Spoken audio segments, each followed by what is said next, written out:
My 21 male parents are paying all of my college tuition. I'm going to a college far away from home, which is much more expensive than colleges closer to my home. I have no financial aid or scholarships. My parents were the ones who encouraged me to attend this college and not worry about the money. I have to take a 4-hour flight and a 2-hour bus ride to travel between my college and home. My parents have been booking my flights in first class rather than economy class. I will be working towards an even more advanced degree after graduating with the current degree I am on track to earn, and my parents will pay for my education then as well. I always thought my parents were paying for my education out of the kindness of their heart, so that I could have a stronger future and not have to worry about student debt or loans. And I thought they'd do the same for my younger sister, 15 female, when she goes to college too. Turns out, I was wrong. I was speaking to my parents on the phone today, and the conversation soon went to college and the advanced degree I would be earning. My parents made it clear that they would continue to pay for my education, with the expectation that I pay for my sister's education when she goes to college. With our age gap, my sister will be starting her first or second year of college by the time I graduate with my advanced degree. My parents had never told me that them paying for my college tuition came with strings attached prior to today.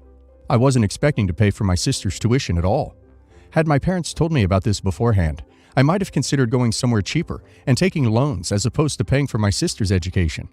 My sister wants to attend expensive, prestigious universities. They're called Ivy League in the United States. So taking loans for my own education would have been a better financial decision as opposed to paying for hers. I told my parents there was no way I was paying for my sister's college tuition. I asked if she would at least be expected to pay me back half of what I spend on her education, and they said no. We don't have any other younger siblings whose tuition my sister would have to pay, so clearly my parents were favoring her. My parents told me that my sister was, and always will be, the baby of the house, and asked if I even loved her.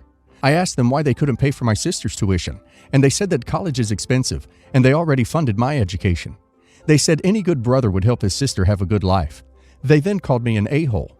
Am I an a-hole, though? Not the a-hole. I felt like I was in the Twilight Zone reading this. It is bizarre logic that seems like should have been discussed when you were picking a university. Not the a-hole. Are your parents loons? Why would they assume you can even pay for your sister once you graduate? That's a lot of money. You can start applying for loans and tell them to keep their stupid strings attached tuition.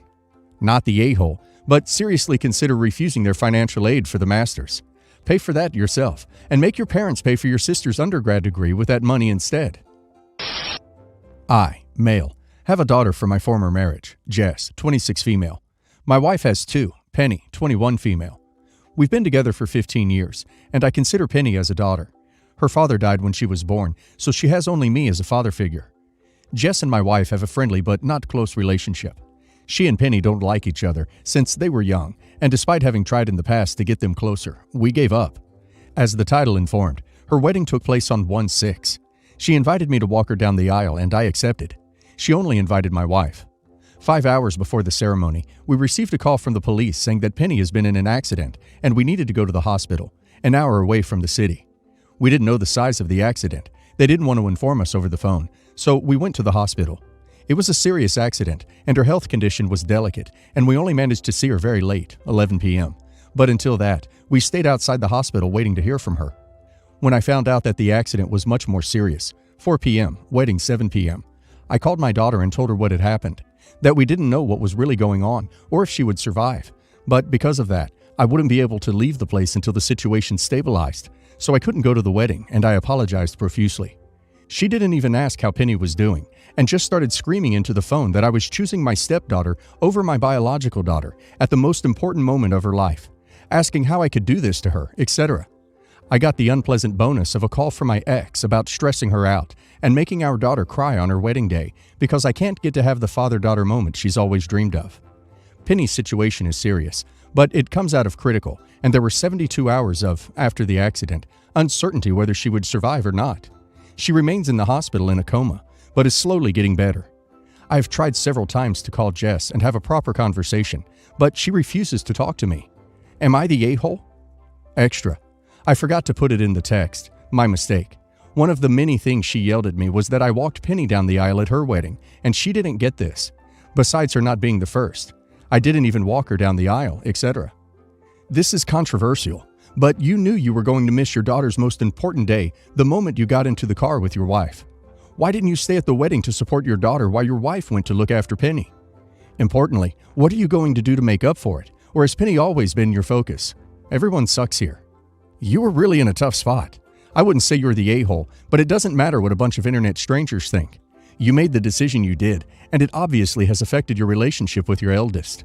Making the right choice doesn't mean you get off the hook for that choice hurting others. I would be absolutely devastated if my dad missed my wedding, even if he had a good reason. If you want to continue to have a relationship with your daughter, you're going to have to find some way to make it right with her. No a-holes, because there was no good options. But choosing to sit at a hospital and waiting to see if you would be allowed to see your stepdaughter instead of walking your daughter down the aisle deeply wounded Jess. If she does ever speak to you again, please start by apologizing profusely. She may have already decided that you are dead to her as a way to protect herself from being heartbroken over your choices in the future. My stepdaughter, Tara, 27, recently got married. I've been with her mother for 10 years total, so she didn't grow up with me around. She has her father and his family in her life. She's not extremely close with my side of the family, and that's fine. 6 days before her wedding, my father died unexpectedly. The people invited to her wedding from my family was myself, my 2 kids, my brother, and one of my sisters. I flew out to see my mother immediately and was gone 2 days. My wife wanted to stay behind to help Tara with her wedding prep. My mom and aunt handled the funeral arrangements. They were aware of Tara's wedding and tried to be mindful of it, and also give our family time to get in town for the funeral. One funeral home serves the area my parents live in, and the dates available for service were 3 before the wedding, day of the wedding, day after the wedding. They went with the day after. My siblings skipped the wedding since they live in different states and would only be able to get time off and afford to travel for one ceremony, so they went only to our father's funeral. My kids and I stayed for Tara's wedding, took photos, and left right after the ceremony since it was a 6-hour drive, and airline prices were insanely high, and I'd already dropped a good bit of money on the first flight after Dad died. Day after the funeral, those of us who missed the wedding were sent requests for $125 by Tara as a refund for meal and favor bags. My kids and siblings asked if she was serious, and I told them I'd call her to find out. When I called, she said she was serious, and we had cost her money and owed her for missing her wedding. Tara and my wife think we all should have stayed for the wedding and reception and left afterward. I told them both before the wedding that wouldn't be doable and why. My brother and sister couldn't afford 2 plane tickets or get that many days off, and they had sent their apologies and wedding gifts to her. I also pointed out we couldn't all fit in one car to drive there. My wife insists I should pay all the refunds, and my mother shouldn't have scheduled a funeral the day after the wedding, and worse for me to leave on Tara's wedding day. I might be an a-hole, because I told Tara we gave her and her husband a few days heads up we wouldn't be attending the reception, so it's not like they got blindsided, and to demand refunds over a funeral was beyond reasonable. Not the a-hole. No one owes a couple a refund for missing their wedding under any circumstances. Life happens. But it is especially egregious to charge people who miss the wedding for a funeral. Unspeakably cruel to do so for people who are attending their father's or grandfather's funeral. I'm really shocked by how calm you seem about this. This was unthinkably callous on her part. Not the a-hole. That's extremely tacky and absolutely heartless on Tara's part. And she's the only a-hole in this story. She owes your family an apology in my opinion. Not the a-hole. Tara has no compassion, is greedy, tone-deaf, and her approach is profoundly stupid. Look up the concept of sunk cost. Her money is gone regardless, but she came out ahead if she kept the leftovers. So I, 33 female, hosted Easter dinner this last Saturday. My immediate family, husband and kids, are taking our first camping trip of the year next weekend, so we had to do Easter early. A quick note on who all came. There was my grandma, 70s, my mom and dad, 60s, my uncle and his wife, 50s, my siblings, 20s, male and female, my sister's husband and kids, 20s, 3 female, 6 female, my 2 cousins and their families, 30 male, 20s male, 20s female, 8 female, 7 male, 3 female, 2 female, 2-month-old, and my brother-in-law and sister-in-law, 30s. We have a pretty big group, but a ton of space, enough to host without it feeling crowded. Now, the problem with my family is they are needy, for a lack of a better word. They are constantly needing my help and care. From my generation to my parents and uncle, to my grandmother, I barely have time to tend to my own family. It has me seriously considering getting rid of my phone because anytime I have a call or a message, it's one of them. This makes my life beyond stressful, and I've been slowly stopping all of the help. It's been a tough process, but I'm getting there. Easter dinner happened and all the adults were sitting around my living room talking, and the kids were in the backyard playing, fenced in with sliding glass doors we had open where we could watch, hear them. We got on the subject of my family's camping trip. My cousin asked why we didn't host big camping trips like I used to. I told him honestly because I'm using it as a time to fully connect with my husband and kids and disconnect from everyone else. He got aggravated, saying I didn't need to disconnect from family, that it would be fun to have everyone together for a camping trip. I admit that it was selfish, but I asked him why, so I can take care of everyone on my break from them? Asked him what part he would contribute to, if him and his wife would be supplying their own gear, and if they're only going to take care of their own kids on a camping trip. He raised his voice, asking when has he ever made me do any of that? I snapped and said every single effing day. That I care for everyone 24/7, and I have my own life and family outside of taking care of them. My uncle got in my face and started yelling about me talking to his son like that. I told him I wouldn't if he would take care of his own damn kids instead of pushing it off on me.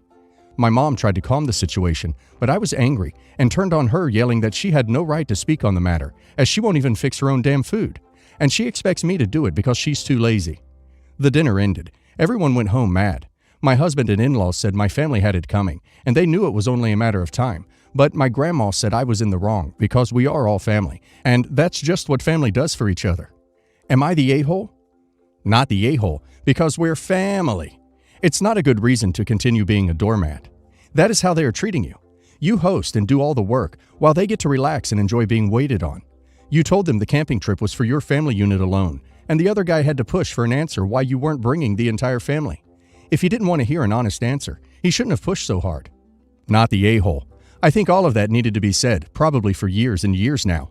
Isn't it hilarious that your spoiled entitled cousin had the balls to ask why you didn't plan a family camping trip, instead of saying, thanks for hosting an early Easter for us to spend together, cousin. Here's some money to help out with the cost. By the way, I'd really like to host a family camping trip for everybody to enjoy together. What days would be good for your family? I imagine none of those words or thoughts have ever crossed your cousin's mind. OP, your family of origin has shown you who they are. It's okay to believe them now. And the nerve of your uncle getting in your face, in your house, after you invited them into your home, made a meal for all of them. That right there is the glaring reason your cousin is such an a-hole. And I'm sorry to say, but your grandmother who supported their behavior is the ringleader of that freaking circus. It sounds like you have made a lovely family with your husband and children. His extended family is more supportive of you and your family's needs and decisions, and those are the kind of people that you guys should surround yourselves with. You can still love your family of origin. You just need to love them from a distance for your own well-being. You did great, and keep standing up for yourself and your family. Not the a-hole. We're family isn't a blanket excuse for demanding anything and everything.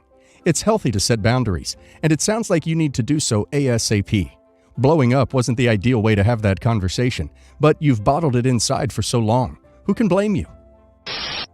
My cousin is a flight attendant. I can't disclose which company, but it's a European one. She's been working as a flight attendant for the past 5 years, and 3 of the 5 years she's happened to work during holidays. The only year she had the holidays off was in 2020 because of the restrictions in place, but she didn't get to enjoy the holidays due to the situation back then. This year, she was supposed to have New Year's and Easter off. On New Year's, she got a call last minute that another attendant got sick, so she would have to cover her.